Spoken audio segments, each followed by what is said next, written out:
mapalad ang gumaganap ng katarungan at ang gumagawa ng matuwid sa lahat ng panahon. Awit 106 verse 3. Sa ating pagdiriwang ng ika-124 na Police Service Anniversary, pinapaala sa atin ng salita ng Diyos ng tunay na pagpapala ay nasa mga tapat na gumaganap ng katarungan at patuloy na namumuhay sa katuwiran. Bilang mga lingkod bayan, tayo tinawag hindi lamang para magpatupad ng batas, kundi para magsilbing huwaran ng integridad, malasakit at pananampalataya.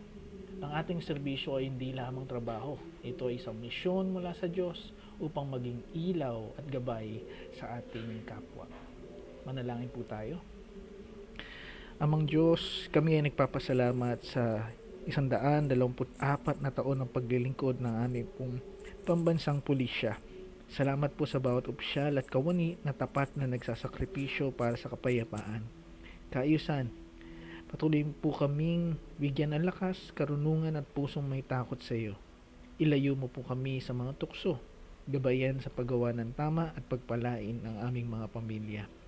Nawa ang aming serbisyo ay maging kalugod-lugod sa iyo at kapaki-pakinabang sa aming bayan. Ito po ang aming samot dalangin sa inyong banal at matamis na pangalan. Amen.